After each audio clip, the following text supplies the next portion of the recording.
and we close our eyes. We bring back attention really in the space we are, maybe connecting with the sound around us.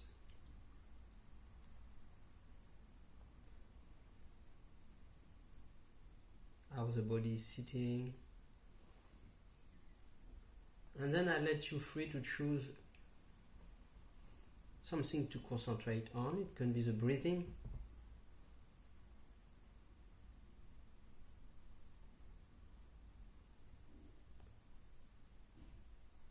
or just to be here, or if you have a guru, master, you can remember. Listening to the sound, or whatever you are used to focus on. The idea is to focus on something. So if it is the breathing, nothing to change, just noticing how beautifully the breathing is happening by itself, without any need of attention on our part.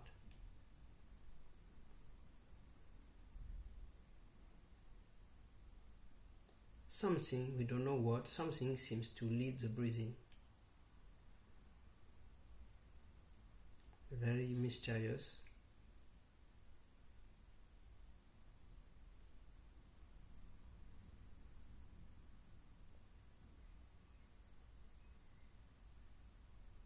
Whatever is happening is being led by itself in a very mysterious and miraculous happening, coming from nowhere, going nowhere.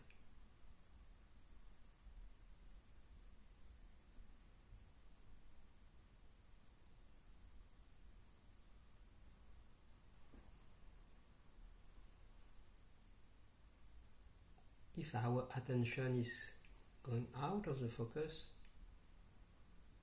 we bring it back.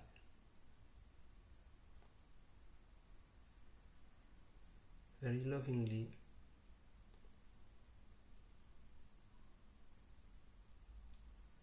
Of course, without any judgment. Even if the mind is doing some commentaries,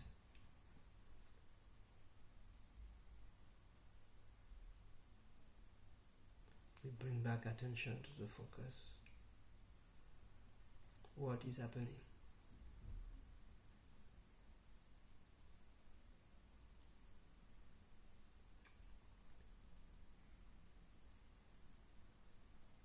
The spontaneous happening.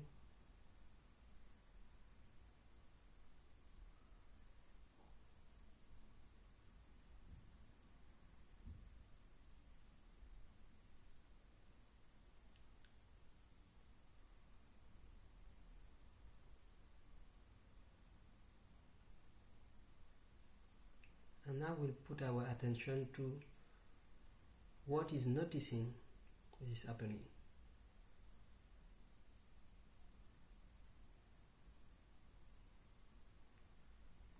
What we could call the experiencer.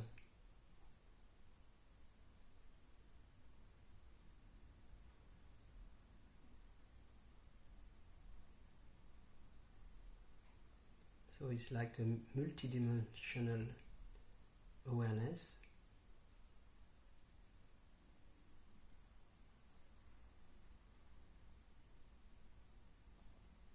So maybe still of the attention is on what is happening, but we try to withdraw most of the attention on the experiencer.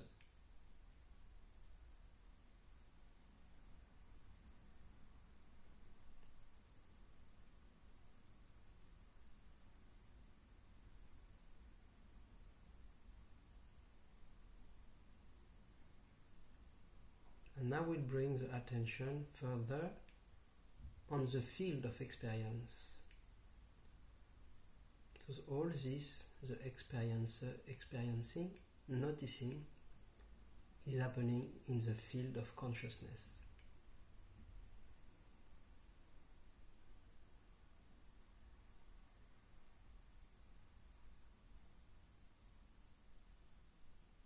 Or the sense of being, the sense of I am, or consciousness, the feeling to exist.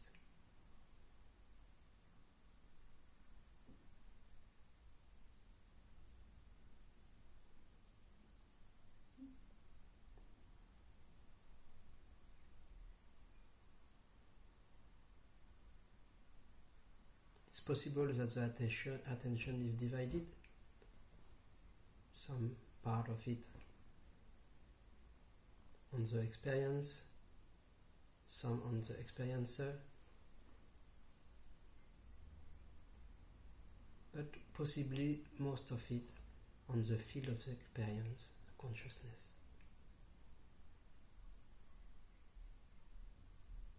So we see it as I am.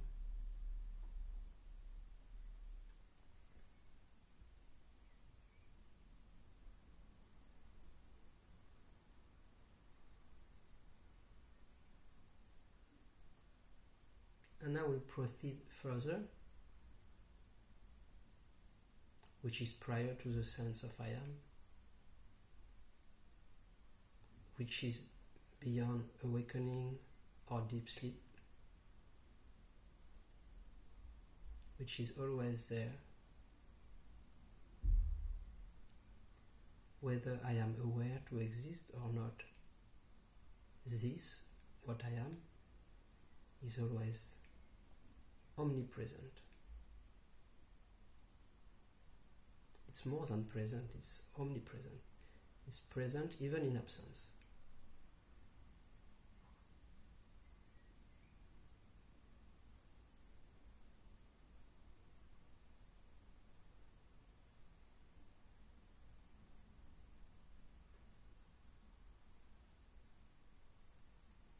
So the movie on different levels of awareness is continuing, but we sit in this omnipresence where we are all the time, beyond time, prior to time.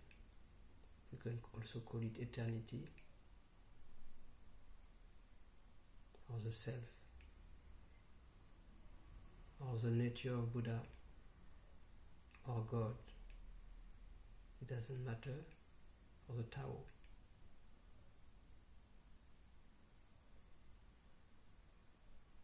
This, what I am, is untouchable.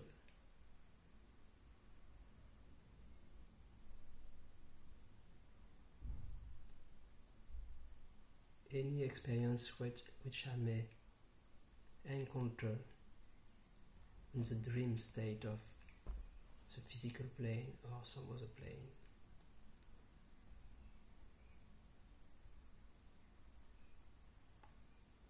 is not touching that.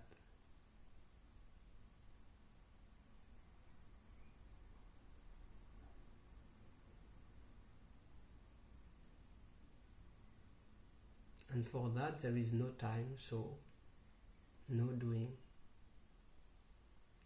nowhere to go, nowhere to reach, nothing to prove, nothing to defend.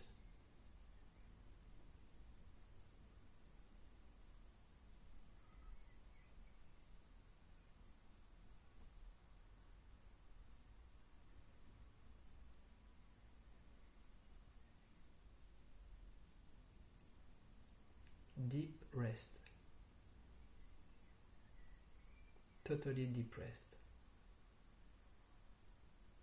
or deep rest. Would call this facing yourself, being yourself, beyond any concept,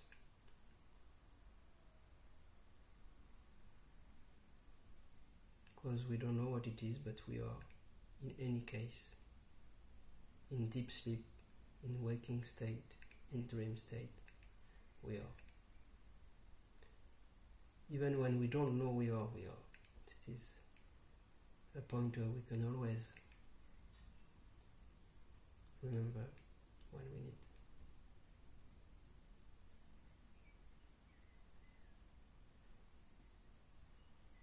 So slowly we can, if we need to take a few breaths, to prepare to open the eyes and to go through some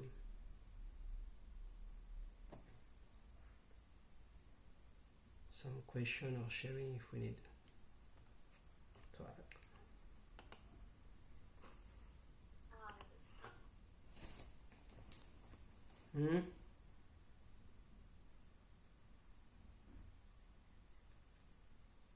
अच्छा है,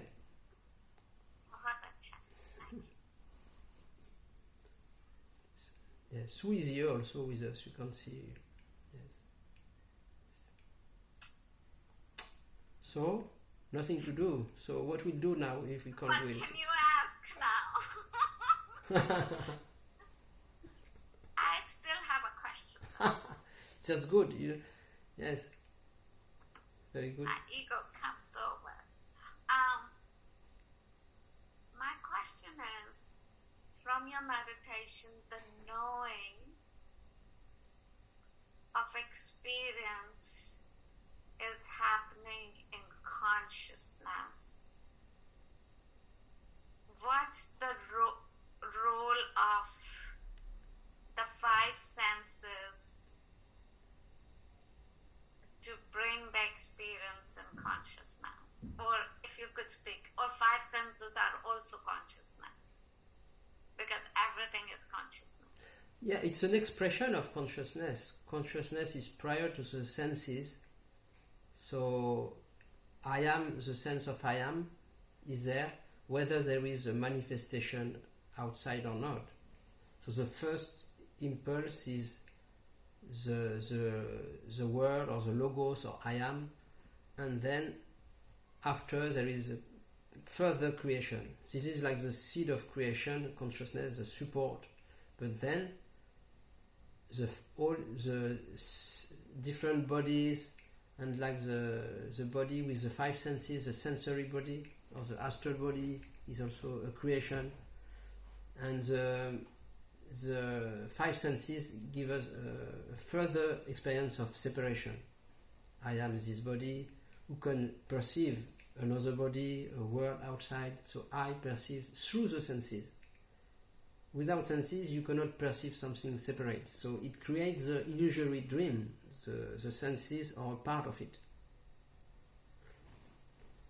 The more you focus inside, the five senses become more like one sense. Outside it appears to be five, but the more you focus inside, you don't know between even hearing and listening, looking.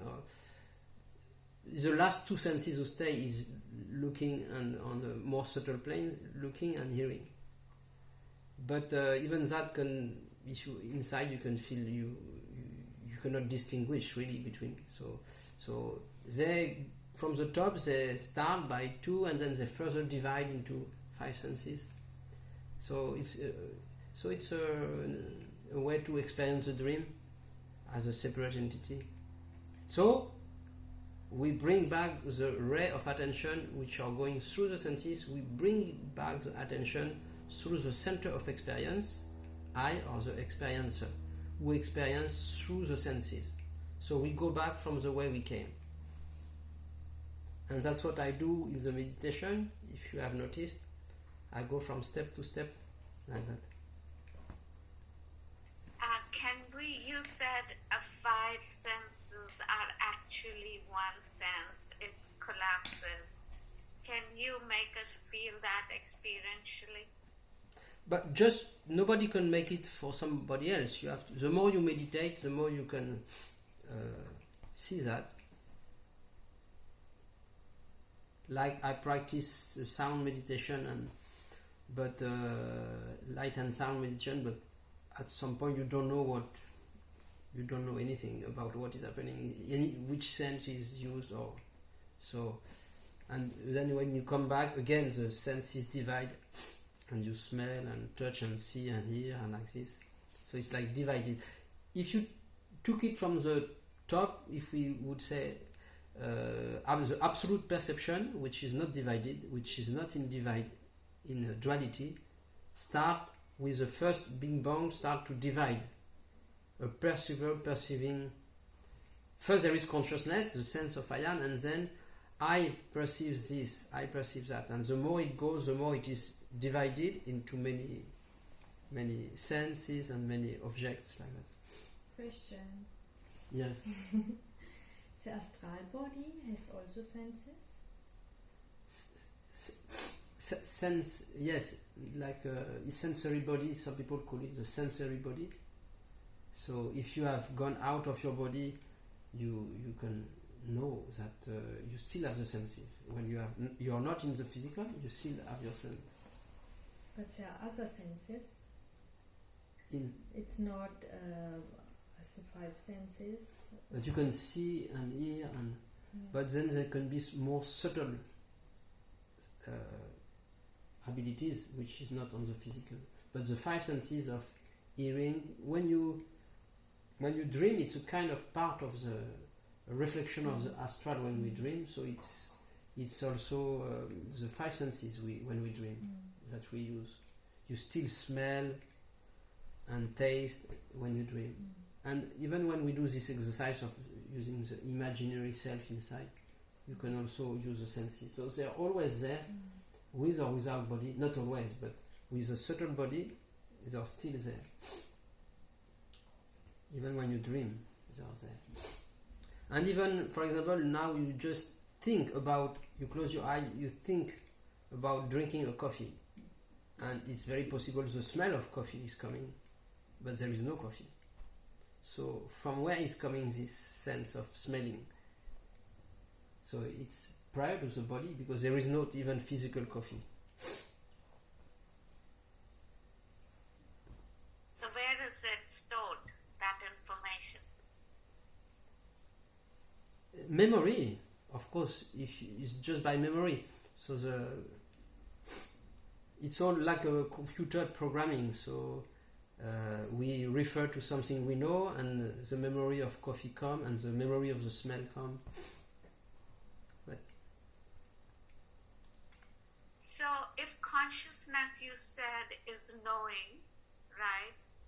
Knowing all these experiences, images, everything, where is it stored? In the mind or in consciousness? mind is a further expression of consciousness. Consciousness, some people call it differently, but I like to call it like that. Consciousness, the sense of I am, is there, and then further creation of the mind. So this includes also further the sensory bodies, sensory sense of seeing, hearing, etc. So it's like a programming, and so first it's a simple program, and the further it goes, the program is making more and more information, and now it's in the physical plane. It's so many also information, and in order to experience now what we experience on the physical body, we are not aware that we have to obliterate billions of information. If you would see everything what is there, you could not see another body or a flower or anything. So we have to omit so many information in order to see what is there. So it's for the purpose of the dream, and that it is possible to experience it like that. Because imagine you would have a camera who could see all the atoms, all the whatever electrons, and infinity, the small or the big, whatever, you could see everything now. Then how would you differentiate what is a chair, what is a person? So you have to omit billions of information in order to. So you purposely become ignorant, as the self purposely become blind to so many information to have this dream looking real. So it seems like I and you, but if you would see now all the atoms and electron and all what is there, you would see there is no I and you. So this omitting creates the illusion.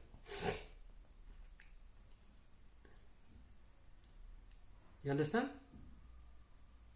Yeah, so that means because your screen has so much, you don't want to, because consciousness includes everything, to see only one thing, you remove all other frames. All other Right? information. All other information.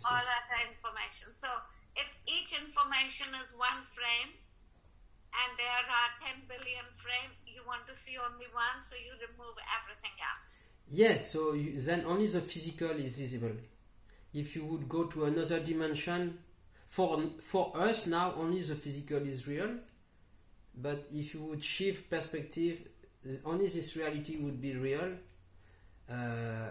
when you change perspective. But that's how every place we are is our own reality. It seems to be real, but we experience it as reality. But if you use self-inquiry and look within, and you can, through the third eye, see this all as an appearance, only an appearance. On whatever planes it is an appearance.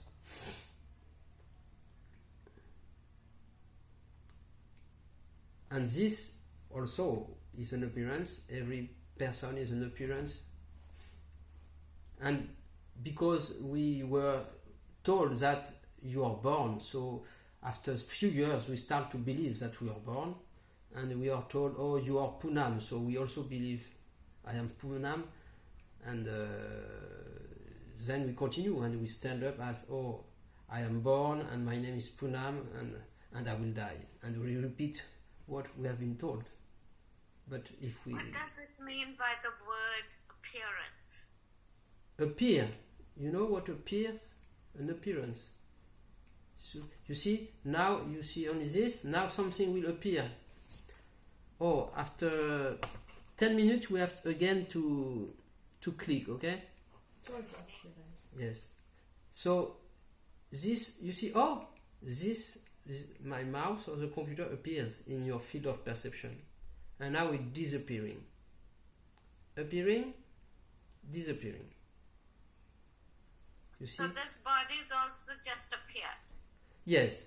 You see, look, like now, Brahma is appearance, Vishnu is continuing, and Vishnu is a disappearance.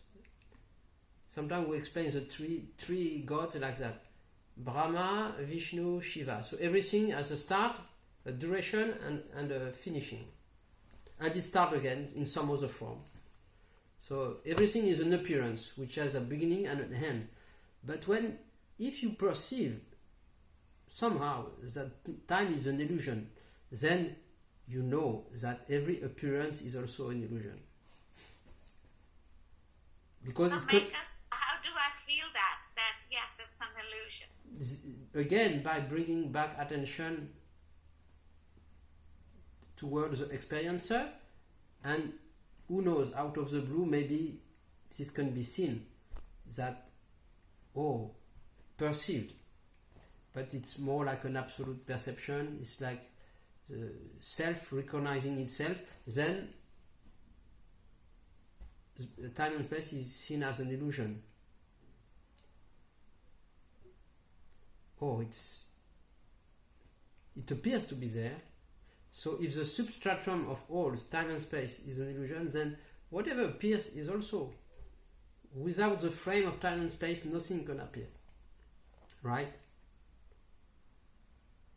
So that's why you have to go to the root.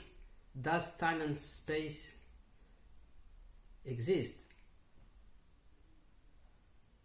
Even the notion of time and space, the other time we listened to a talk of Ishwar Puri, who was talking of many different planes, which I have not experienced all these planes, but he talked about many planes where the notion of time is different. So the notion of time on Earth is not the same at many other levels. So, but for me, the most important is to question what is it, this time and space, and who perceive it. The key, the direct key, because you might not necessarily experience so many things on the inner planes, but you can go at the root cause, I, the perceiver. Is this perceiver real? For me, it's enough to see that this perceiver by looking at it. The more you look at it, the more you will see that is not real. So if the one who is perceiving time and space is not real, how can time and space can be real? But now I speak with words, but it's not really with words, but just a pointer where to put the attention.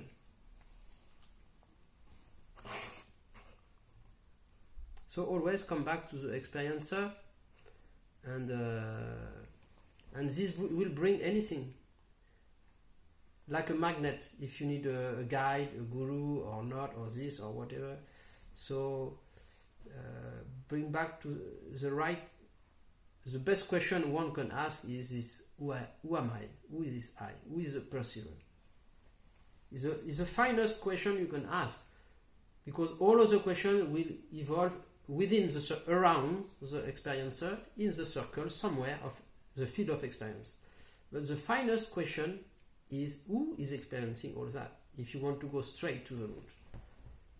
That's why Ramana Maharishi or Nisargadatta or some others speak about this, bring back the attention to that. Even Ishwar Puri, who is in teaching Sant Mat, he said the best question you can ask is who am I? And then if you need a master or something, it will happen, because you are not even doing it. So you don't need to worry in that. You bring back attention there and you surrender to that which is doing things, because you see more and more you are not doing anything, and then whatever happens, so what? Because anyway I am already that which does not need anything, but I cannot help that consciousness will always play this game to search for an answer, a completion, to find answers and to be one with itself or whatever. So it's a game of consciousness. But that what we are does not need that game. But the game is good. So it's a paradox. What we are as nature does not need anything, but the character and consciousness plays that game. So it's a paradox that we cannot, but we can see it. So it's enough to, oh yes, I am that, and not as a body or even consciousness. But first step is to bring back attention to the prior to the body. So what is prior to the body? Sense of I am. Or if I have a guru, or in a bhakti path, devotion or something, whatever we do, practice, we use it as a step somehow, until maybe we can hear, oh, you're already that what you are seeking. So that's why it's a game. Imagine they make so many games in computers and on the phone. I don't like that, but I know it exists. But this is like the biggest game. This is a game of consciousness. Yes, to play that like that. To play ignorant, seeking for itself what it is already.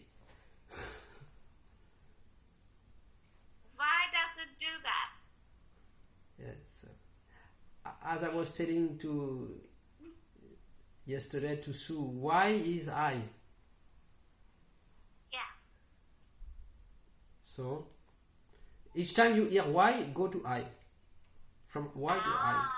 Why go to I? Yes. I like that. Not to Hawaii. From why to I. Yes. But maybe then you are, what is left is Hawaii, the paradise. I. Yes. why I. Each time your mind asks why, you can either try to get an answer or you can go to I.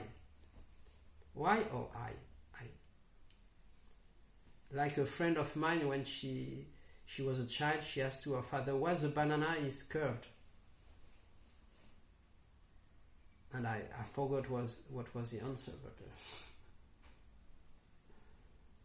it was the father was joking with the child. Why?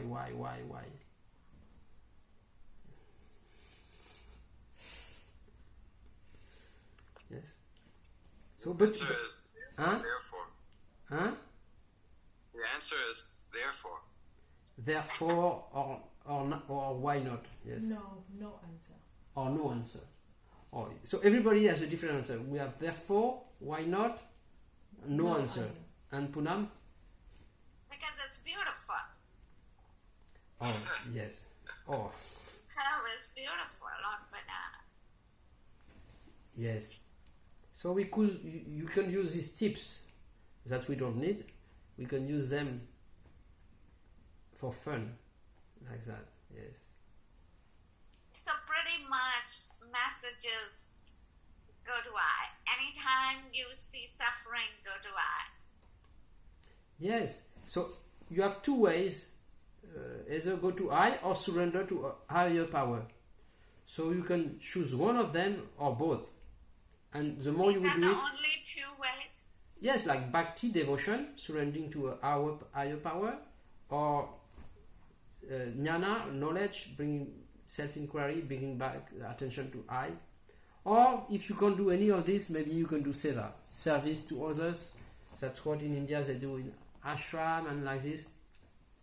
And you can practice any field of experience in life as seva. Anything you do, try to see how much selfish it is or not. If you do it with interest, expecting for something or not. So it's a kind of meditation, seva, also. And any time in life you can do seva.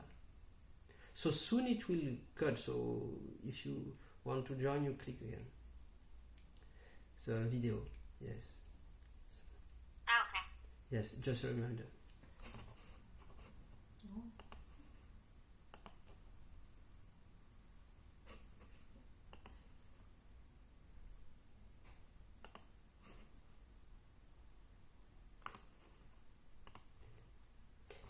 Yes.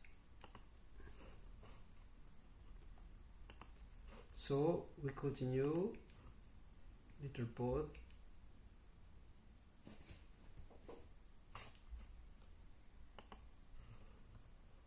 I'm back.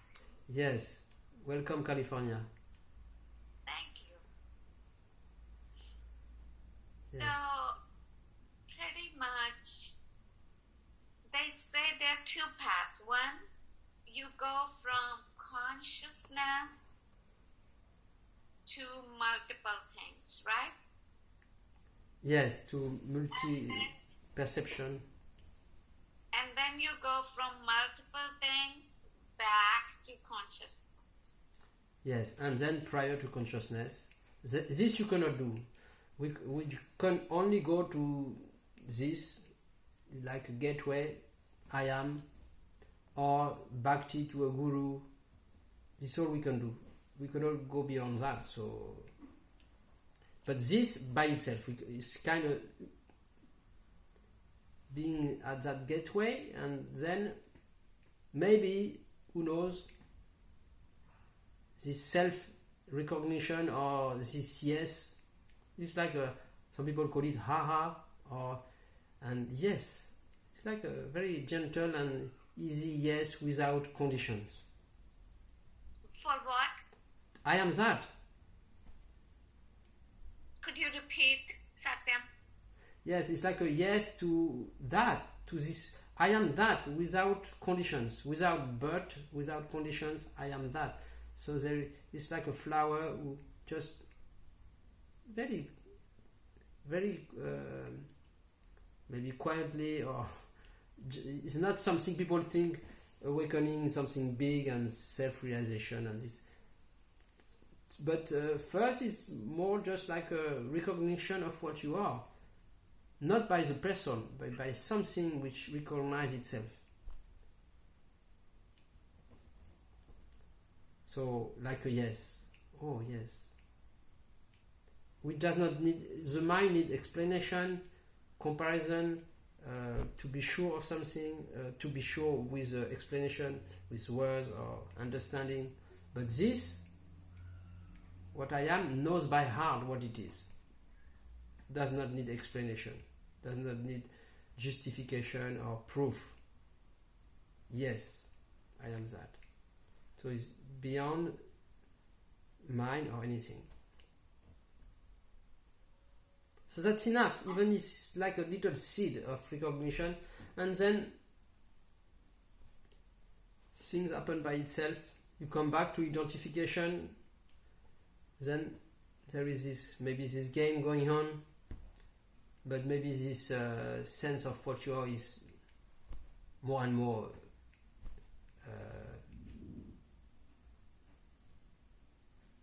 there. And the question Sue asked about the body, so what's the different steps of identification?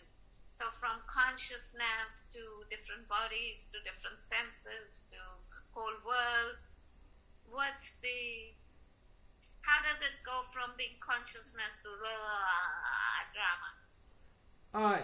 Yeah, this you could read in books. I think there are so many books who explain this, in technical things, or you can look for talks of Ishwapuri or some other people. Ishwapuri, I know, you can explain things very well like that,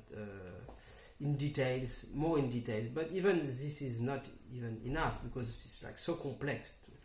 So, but just roughly what I told you.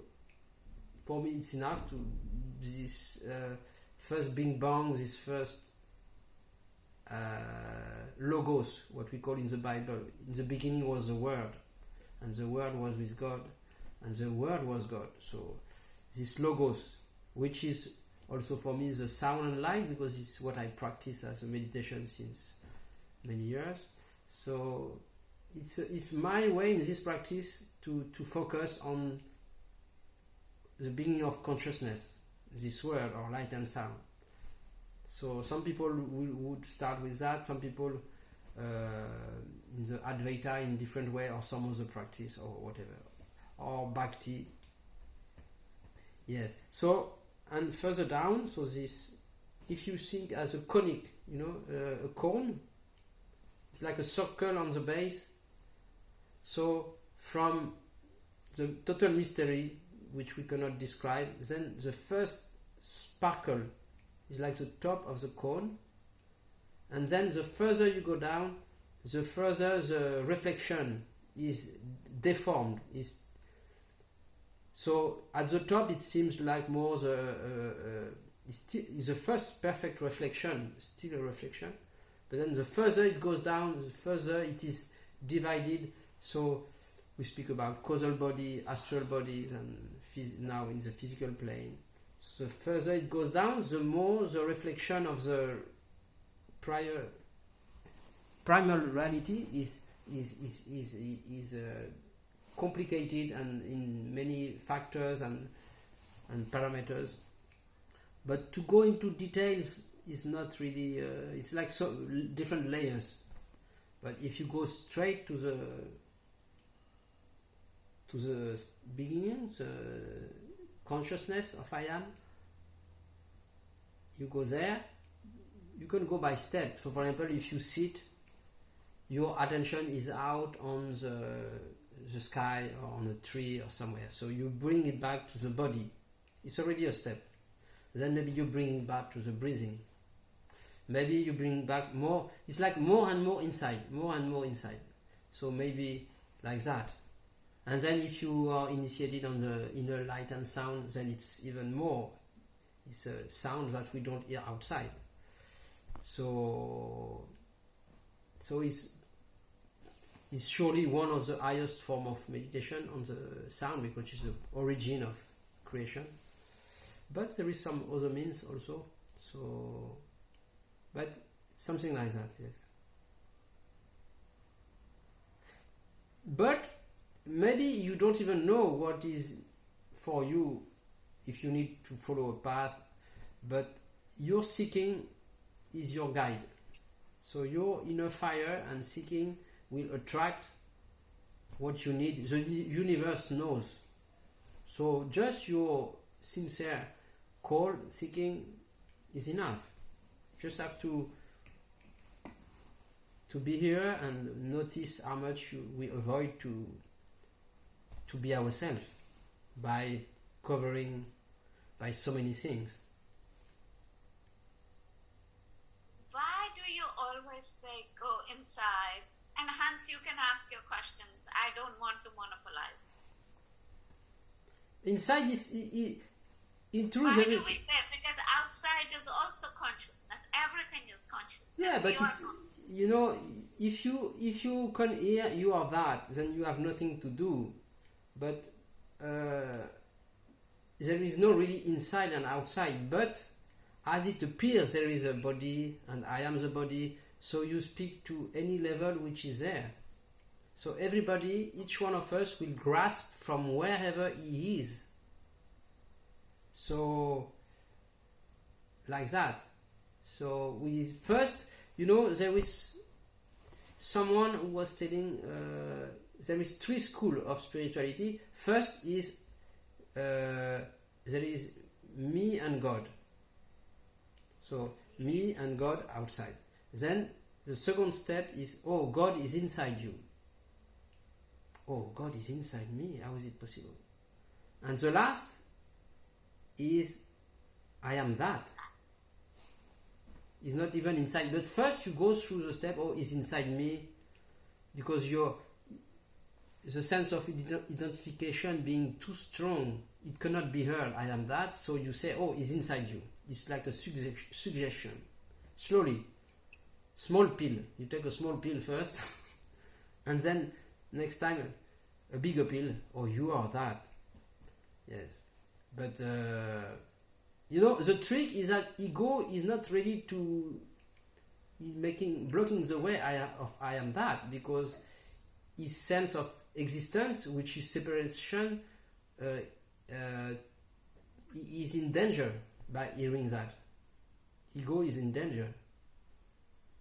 I exist, I'm separate, so to hear I am this which is prior, which has no separation, then ego is freaking out, of course.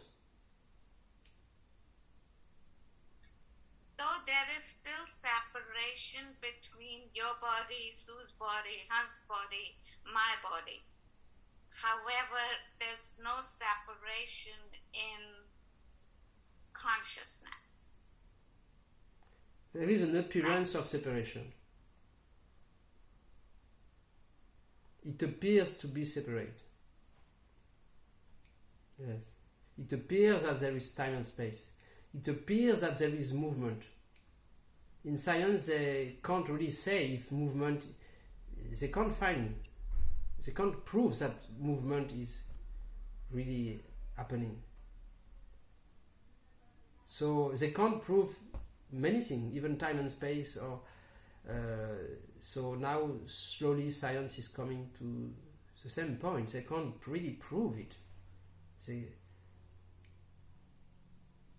So it's an appearance. There is an appearance, but an appearance.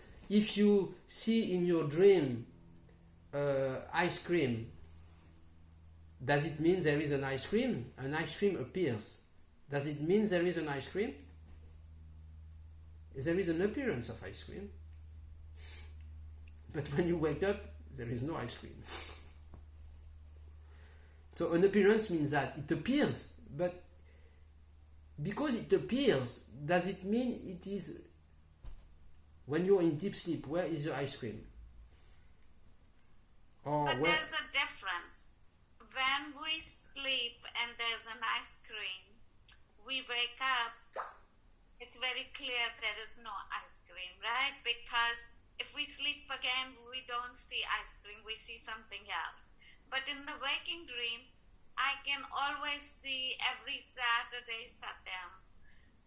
So it's more in some way real than the sleeping dream, the waking dream, because it keeps recurring, right? It's Yes. the same dream again and again for a long time. Yes, so it's more solid. It seems more solid. Mm-hmm. We had this discussion a few weeks ago, I remember. And yes, so it's more difficult to realize that it's also an appearance. The to see that the dream at night is an appearance does not require you to see it from the inner eye. But about this appearance, it's more tricky.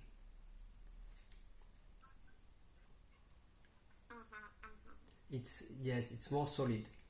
So Yeah, because it keeps again same and same. but still we can question, Yes. is that true? Yes. It's a longer dream. Yeah, we can say that, but impression of time Because or people impression. die, right? Huh? But because people die, they disappear, but it's longer. Yes. But we can always go to this consideration, but the direct way is really to go to the center of perception, and is that time and space real? So for that you have to go to the experiencer and look and look and look. And the more you look, and this you don't need to sit closed eyes, you can do it when you are in movement, when you are walking, working, cooking. You can always keep your attention on the experiencer. You can add on this a mantra or remembering your master if you have, or whatever. You can combine things, but bring back attention to the experiencer. Anything you do, wherever you are, you can do this meditation 24 hours, except in deep sleep. Because it's already that. Because you are not there as a separate entity, so yes. So when you do 24 hours while you're cooking and you go to that space then, but then you can't focus on what you're doing, right? Because you just go in that space. But So how do you manage that? no, you have not done it because it's not true. If you do it, you will see it's not true what you say. You first have to do it to see that if you keep your attention on the experiencer, things will happen even more clearly. You will be even more focused. So you have to do it. So you defocus from what you're doing and focus more on who you are. Yes, on the experiencer, but it's like a multi-dimension awareness. I feel I'm taking away from the drama to Yes. get disengaged. You know, it's like a part of your attention. It's like a sun. Imagine you are a sun. So it's a ray of the sun is going out on objects, but then you want to go to the center of the sun. So part of the attention you go to the center, and part is left outside. But there is not need of much outside. Maybe only when you do some special work on a computer or something. Maybe some specific work, but it's not much in one day, depending on people, of course. But most of the time, but you can try with simple things and see. You will be even more focused and present if you stay on the experiencer. What's your experience? Tell us your experience. This is what I told you. Okay. Yes. But it can be more or less outside, inside, shift like that. But you do your best, and at the same time, on the background, this what you are is always sleeping to what is happening, and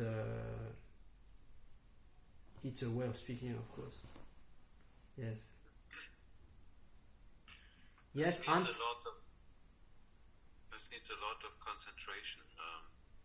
How can you engage or enlarge your concentration power so that you can really cover long terms? But if you can change the terminology, instead of calling it concentration, you call it withdrawing of attention, because we always put attention on objects. Now it's like withdrawing attention to the center of attention. So it's a different field. You let it. Could you repeat? I didn't get it. Withdraw attention to the From where? center Withdraw attention. from where? From the object. Your attention is stuck on the object, no? Somewhere. Or on Bring the. it back. So you withdraw attention to the center. So it's not focusing attention. So you don't need to put effort on that. You let the withdrawing come back to yourself. Withdrawing attention to where it comes from. So if you change the terminology, it can change also the feel. Withdrawing attention. We could say it's a kind of dying while living. Softening it. A little bit softening from outside to inside. Yes.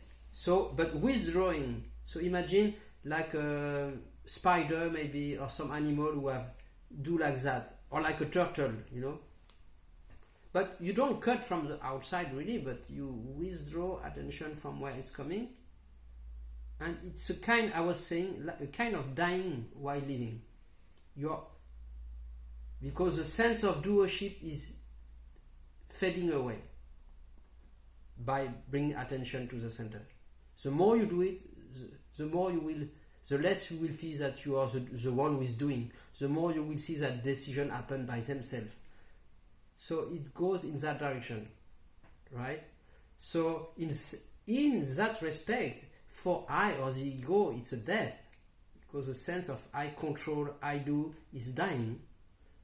But by that dying, you realize that your life itself, and it does nothing stop.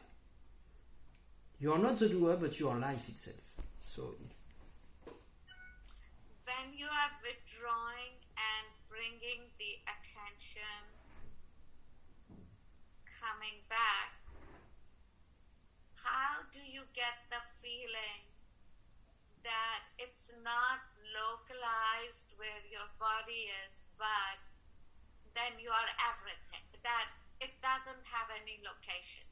but you don't need you don't need to have wanting to control that it appears, because you have an idea that it should be like this.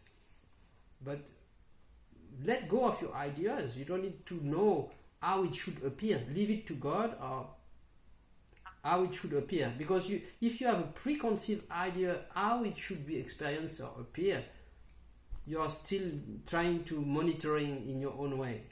No, leave it. You don't know. You just want to go to the root. It can appear as it likes. It's free. It does not need monitoring. You just withdraw attention. So it's kind of going beyond the controller. So even the controller may appear as an experience, but inside the field is different. So then it feels more and more like life is happening. Things are happening.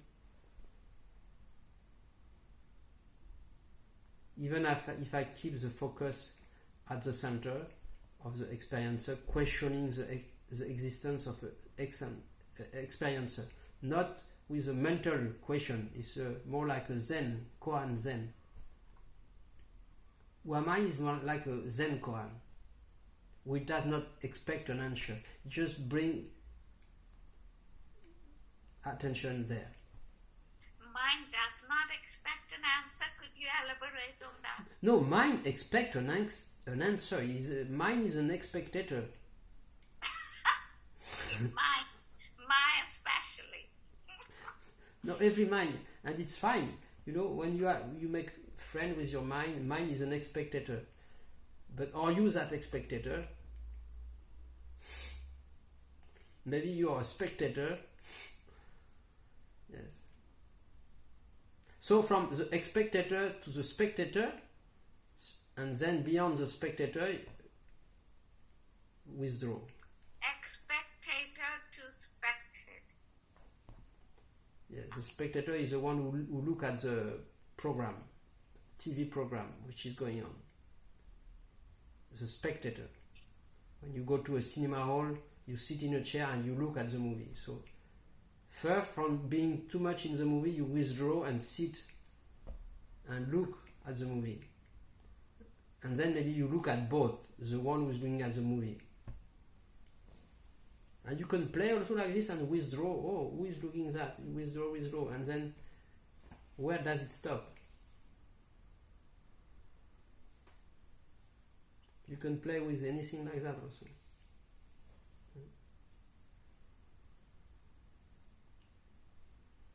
So maybe, who knows, you will land on another planet by doing that. I don't know. But can that mean that I'm not engaged and I'm not doing my job because I'm just leaving it to the destiny? But it's about your feeling. I is engaged or not, it's your feeling. It's how you experience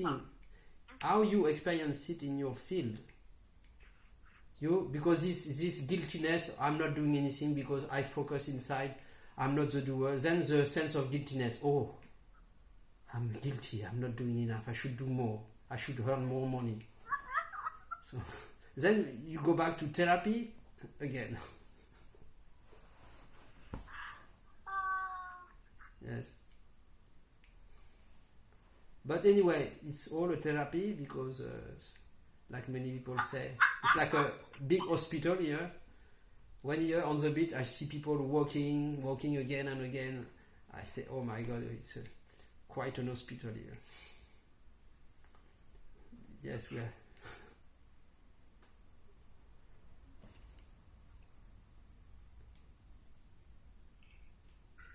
No, we can see it as we like, but it can be seen like that also. Yes. Because to exist, if we see it from this point of view, I exist, to believe that I exist is the beginning of all troubles. I exist, so I am a separate being, then all troubles come. So that's why we want to go to the prior to that. Is it true I exist? If we are clever enough to recognize that I exist is the root cause of all problems, then we should question it. I exist. Is it true? This is self-inquiry. This is who am I? So you can do this Baron Katie work on I exist. This is a pure Zen koan. And you can do it constantly. I exist.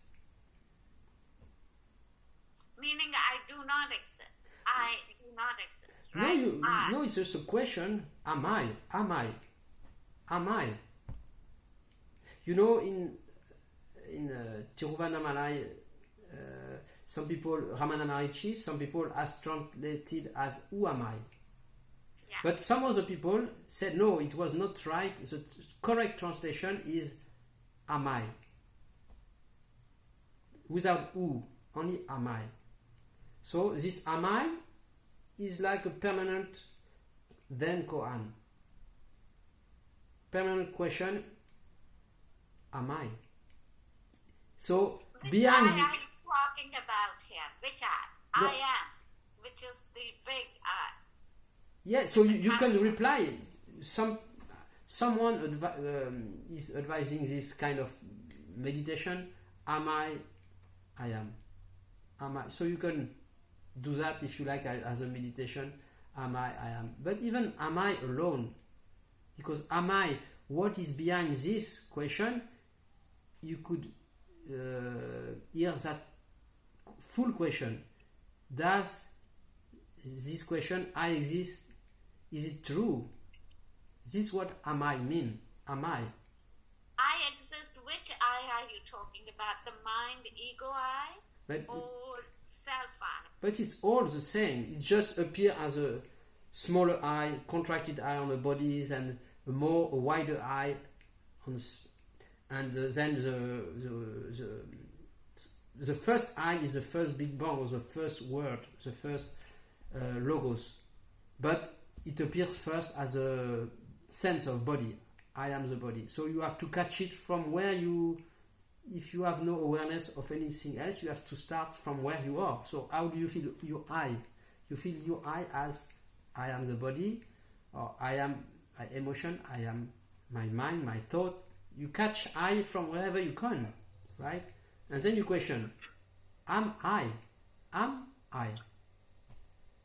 But is it not that at the end you might reach by understanding that the answer is not yes and not no, just some seconds of a nice state of being, and at the end you still kind of end up having moods, being up, being down, feeling disconnected from others. So what is the gain of it at the end, apart from having some nice seconds of... So it's certainly not the few seconds of gain or nice meditation. This is not bad. Everything is okay to have some nice feeling, some bliss inside.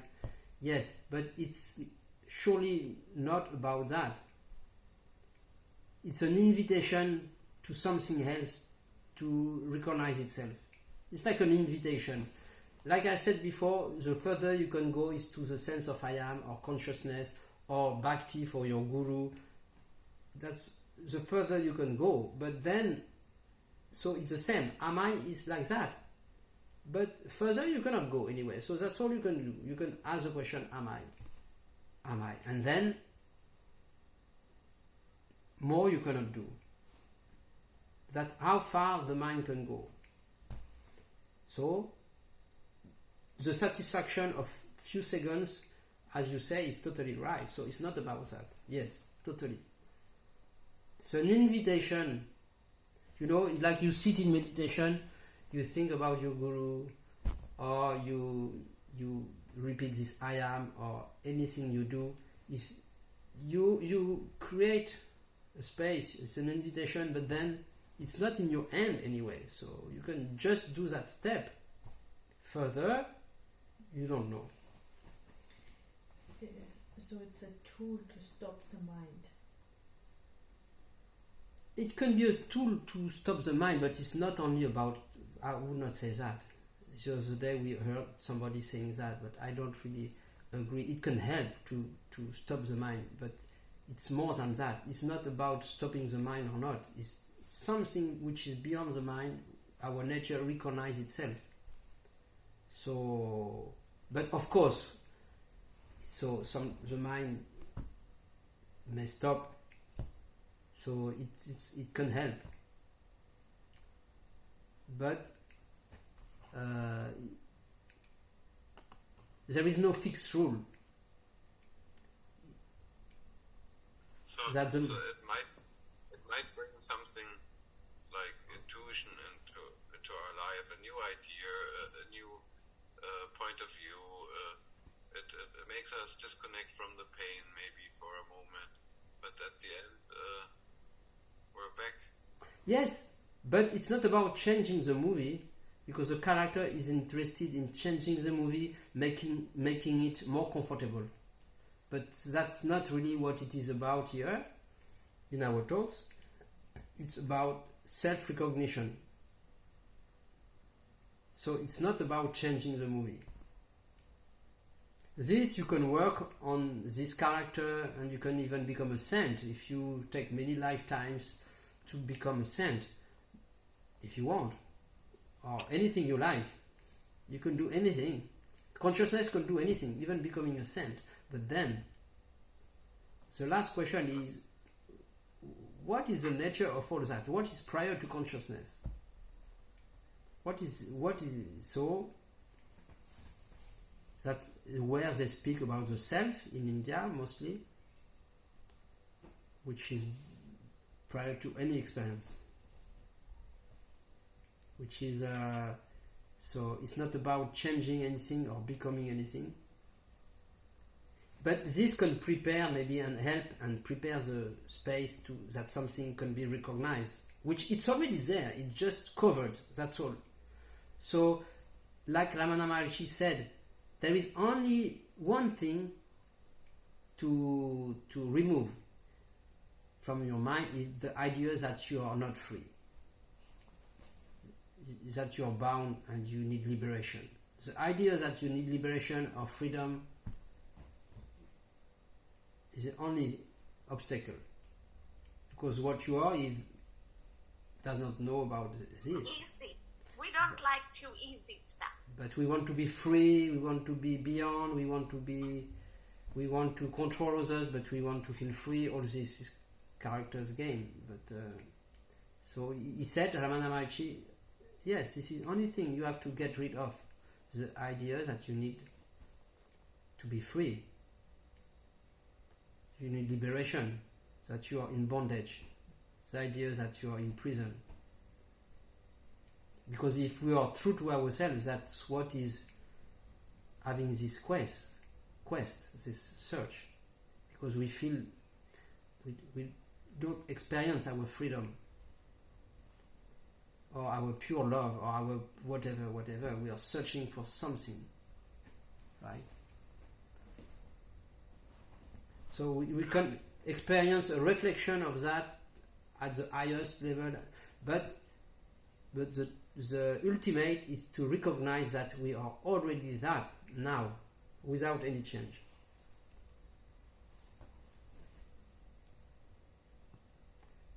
This is so easy that for the mind is too complicated. This is a trick, the magic of life is so easy that the mind cannot. It's not enough complicated for the mind. So Satyam, you mentioned there are two paths, right? One is self-inquiry, or I am. Or knowledge, the path of knowledge, yes. The path of? Path of knowledge, jnana, knowledge. Yeah. And then surrender. Out of the two, do they both work together or separately? And which is easier? Together. You can take them as two wings. I have experienced both because I was in Sant Mat with a guru, but I was Advaita also, and I find now it is the same.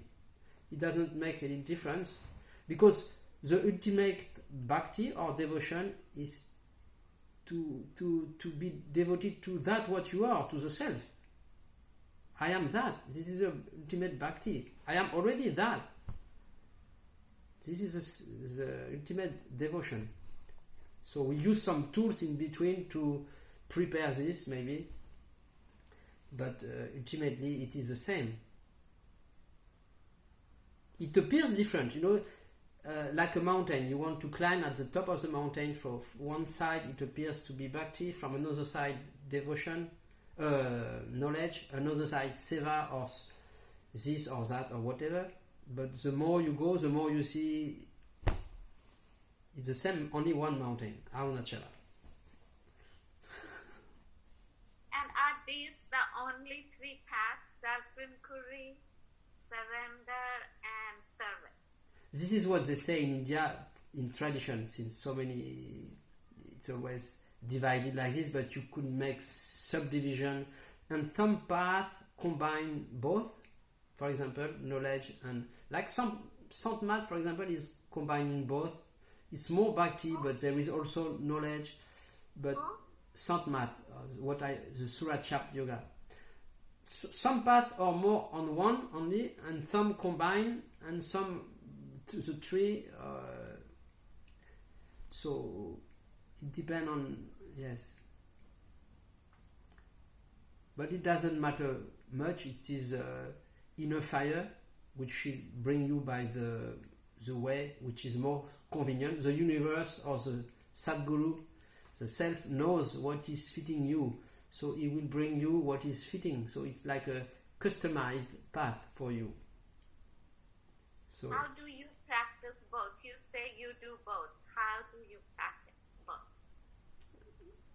So as I told you, bring back attention to the experiencer, but you could combine it by thinking of the master, remembering, or doing the Simran, the mantra. You can, whatever you do, feel, oh, it's not me, master is doing. Not me, I'm not doing anything, master is doing. So it's a use. You use the sense of there is a guru, and you surrender your action, but it's also a way to withdraw from the sense of doing and to feel, oh, because the guru is just an image created in your dream of your higher self. So you surrender to that image of your higher self to feel at the end, oh, all what happened is my will.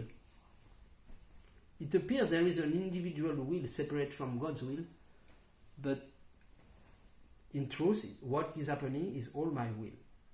There is just an appearance of separated will which is against God's will, or what is happening. There is an experience of separation of will, but in truth there is only my will. What is happening is what I want, but we don't experience this as an actor.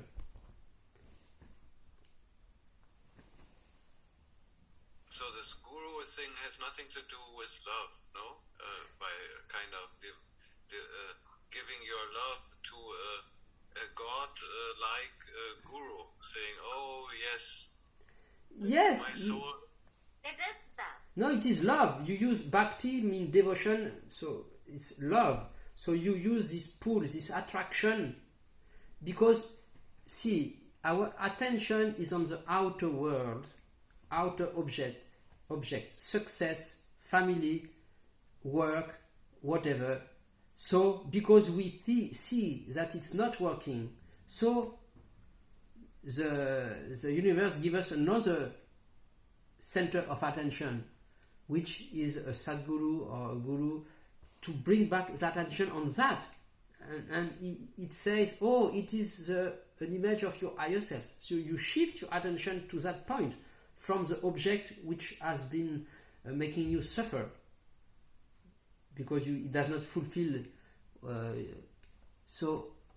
We have to click again in 1 minute if you want to continue. To click will not be long, but just to finish that. So yeah. I stop now. I stop and we click again. Yeah.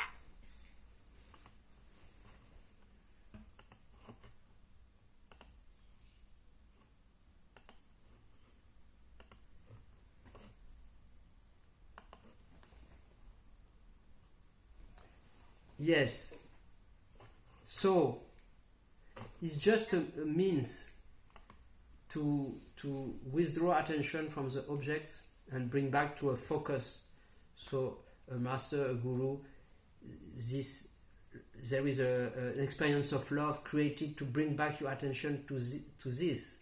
So your attention is withdrawn from the other interests, right? Because it has been seen and not fulfilling you. So it brings back to that center, to that. But it's an image of your higher self, right? So you will focus on that, and this love, it's like, and you at some point you realize, oh, it's an image, and there is only me. It's just a help on the way, right? Like self-inquiry, also putting attention on the subject. Yeah, but if you love someone, you give him power directly, and he can feel it also. So yes. If there's a guru and hundreds of people are sitting around him, and they all look up to him and say, "Oh, you're like a god to me, and I give you my devotion," then it loads him up, right? So the energy comes away from him. Now you're saying he is you.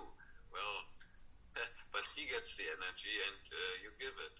Yes, so that's why it's very important to be very careful, when you have this connection.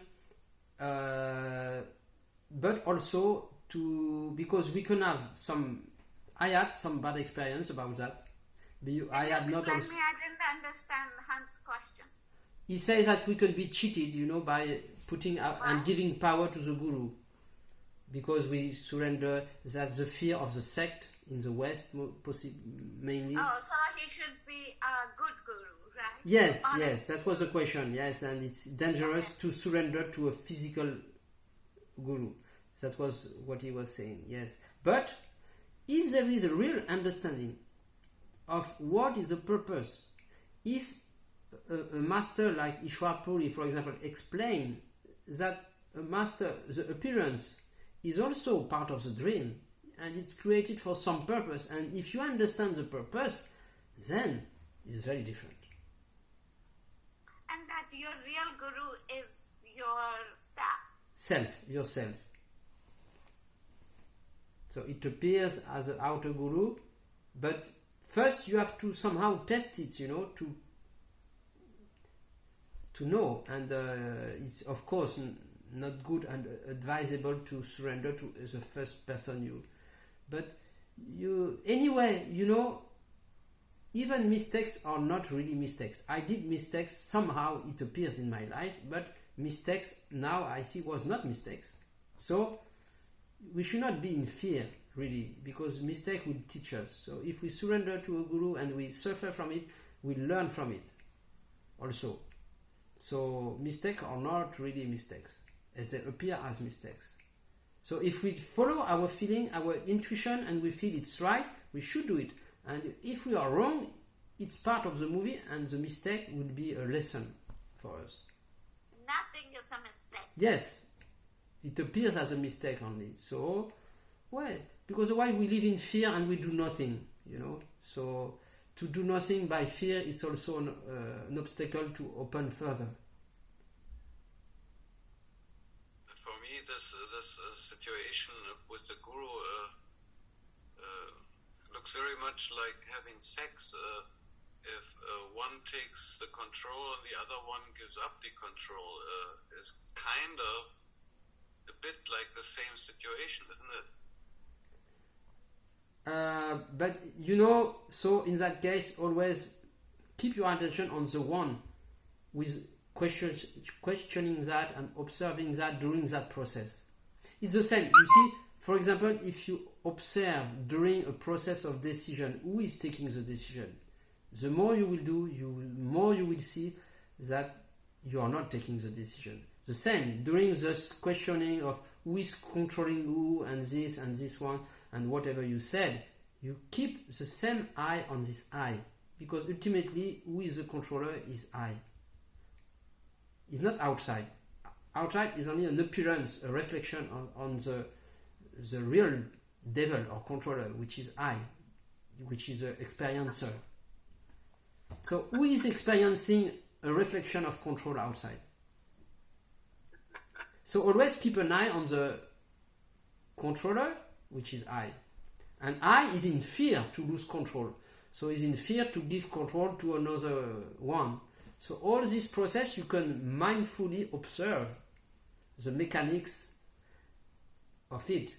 But if you don't go through the experience, you not allow yourself to understand how it works. If you say, okay, no, because of fear I block. But if you say, okay, let's see what is there, then you're open to understand where is the real control, where is the real controller, and what is surrender and all this. So to open to an experience and to... But the real controller is the big consciousness, the big I. You can say that if you want, but we are concerned by who has control and who is afraid to lose control.